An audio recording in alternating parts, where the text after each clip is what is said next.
राधे राधे दोस्तों, आपका हमारे YouTube channel the learners let's learn together में स्वागत है। उम्मीद करते हैं कि आप स्वस्थ होंगे और अपनी तैयारी बहुत अच्छे तरीके से कर रहे होंगे। आज हम लेके आए हैं बाल विकास या मनोविज्ञान से संबंधित थॉर्नडाइक का प्रयत्न एवं भूल का सिद्धांत, जो कि आज इस वीडियो को देखने के बाद आपको इस टॉपिक में कोई भी दिक्कत नहीं होगी। इस वीडियो को देखने के बाद आप बहुत अच्छे तरीके से समझ जाएंगे कि थॉर्नडाइक का ये जो सिद्धांत है वो किस प्रकार से काम किया, थॉर्नडाइक ने अपना प्रयोग किस तरीके से किया और उन्होंने कैसे इस सिद्धांत को दिया।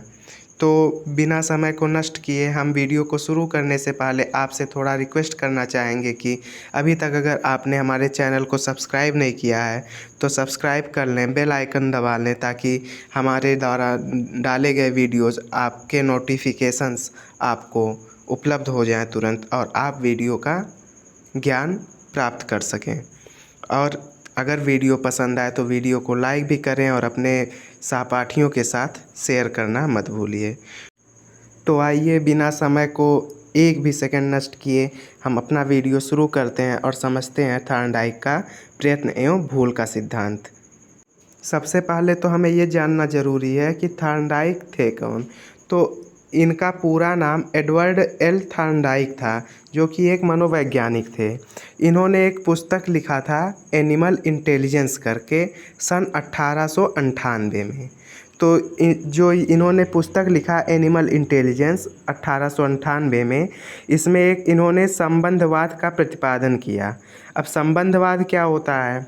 तो संबंधवाद से अभिप्राय है उद्दीपक के साथ क्रिया का अनुबंध बनाना, यानी कि उद्दीपक यानी कि परिस्थिति के साथ अपना संबंध। कोई भी वस्तु व्यक्ति जो है जब परिस्थिति के साथ अपना संबंध बना लेता है तो वही होता है उद्दीपक के साथ क्रिया का अनुबंध बनाना। इस सिद्धांत को इसके अलावा और कई नामों से जाना जाता है। तो आइए हम देखते हैं इस सिद्धांत को और कितने प्रकार के नामों से जाना जाता है, ताकि अगर परीक्षा में प्रयत्न एवं भूल के जगह पे इसका और कोई नाम आ जाए तो आप कंफ्यूज ना हो, उसे समझ जाएं कि हाँ, ये थॉर्नडाइक का प्रयत्न और भूल का ही सिद्धांत है। आइए देखते हैं हम। तो इस सिद्धांत को हम प्रयत्न और भूल के सिद्धांत के अलावा साहचर्य सिद्धांत के नाम से जानते हैं, संबंधवाद का सिद्धांत के नाम से जानते हैं, सीखने का सिद्धांत के नाम से जानते हैं, उद्दीपक अनुक्रिया सिद्धांत के नाम से जानते हैं। प्रयत्न और भूल या फिर इसको हम प्रयास और त्रुटि का सिद्धांत भी कह सकते हैं। तो यह जो सिद्धांत है यह छोटे बच्चों के लिए ज़्यादा उपयोगी है।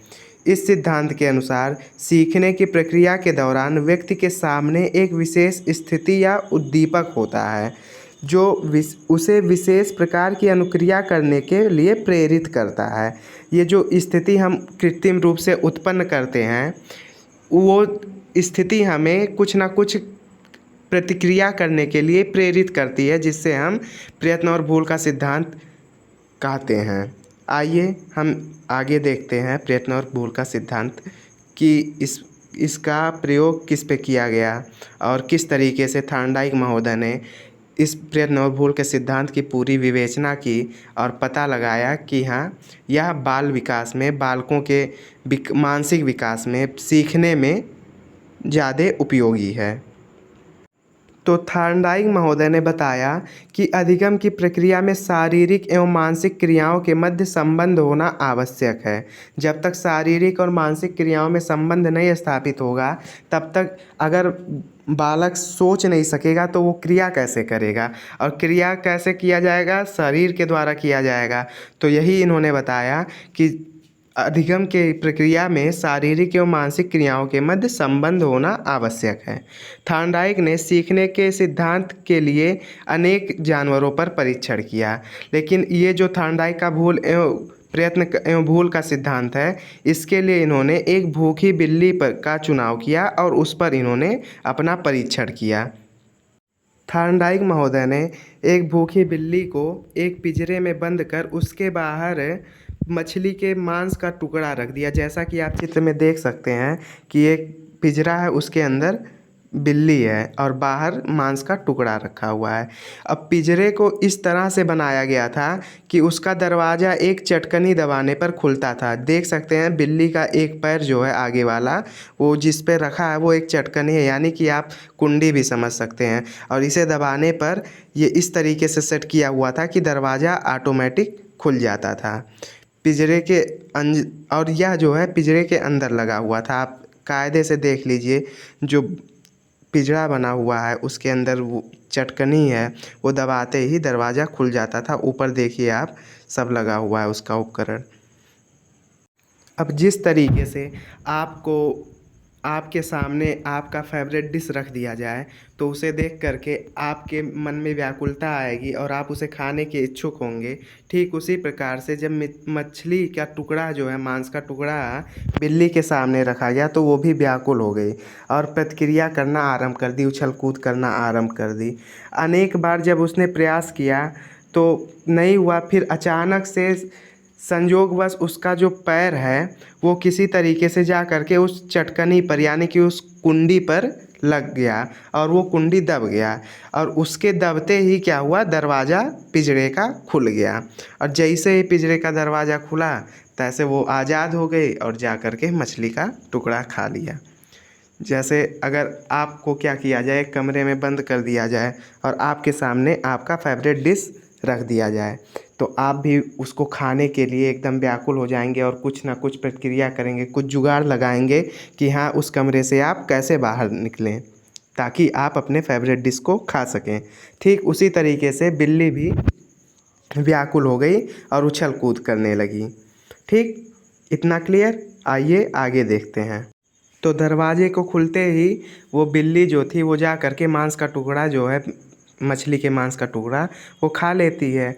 अब क्या होता है, थार्नडाइक ने इस प्रयोग को बार बार किया, इसको कई बार किया तो उन्होंने क्या देखा, हर बार त्रुटियों की संख्या जो है उसमें कमी आती जा रही है। जैसे अगर पहली बार में उसने 20 बार उछल कूद करने के बाद 21वीं बार में अगर दरवाज़ा खोला था, उसका पैर जो है वो चटकनी पे पड़ा, तो इस बार उसके बाद में 18 बार में उसने खोल लिया, फिर 16 बार में, फिर 15 बार में। इसी तरीके से वो चटकनी दबाने में कम समय लेती थी और जो है वो आसानी से त्रुटियों की संख्या कम होती गई और उसने समझ लिया, बिल्ली समझ गई कि ये चटकनी दबाते ही हमारा क्या होगा, ये जो दरवाज़ा है वो खुल जाएगा और मैं मांस का टुकड़ा खा सकूँगी।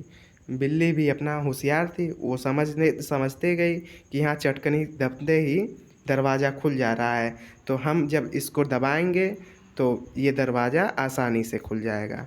और अंत में थार्नडाइक महोदय ने देखा कि एक समय बाद बिल्ली किसी प्रकार की भूल ना करके सीधा चटकनी दबाकर पिंजरे के दरवाजे को खोल लेती है, यानी कि बिना उछल कूद किए ही वो जान गए कि ये चटकनी जैसे ही मैं दबाऊंगी तुरंत दरवाज़ा खुल जाएगा।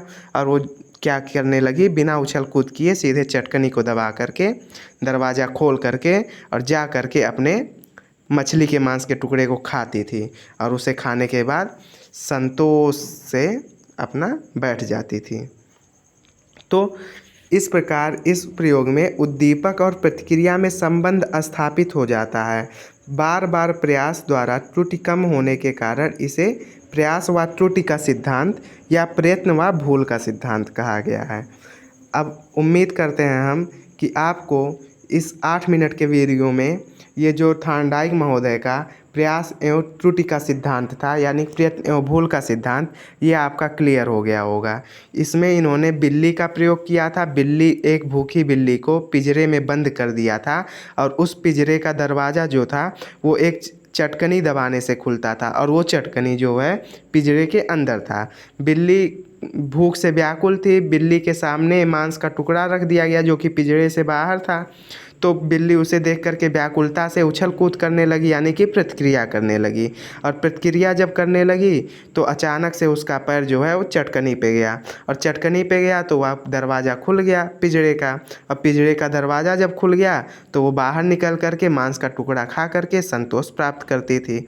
फिर यही क्रिया थॉर्नडाइक महोदय ने अनेकों बार किया, तो हर बार जो है त्रुटियों की संख्या कम होती गई और त्रुटियों की संख्या कम होती गई। तो एक समय ऐसा आया कि बिना कोई त्रुटि किए ही बिल्ली मांस का टुकड़ा निकाल कर के वो, माफ़ करिएगा, चटकनी को दबा देती थी बिना कोई गलती के। एक ही बार में चटकनी दबाती थी, बाहर निकलती थी, फिर मछली का मांस का टुकड़ा खा करके आराम फरमाती थी।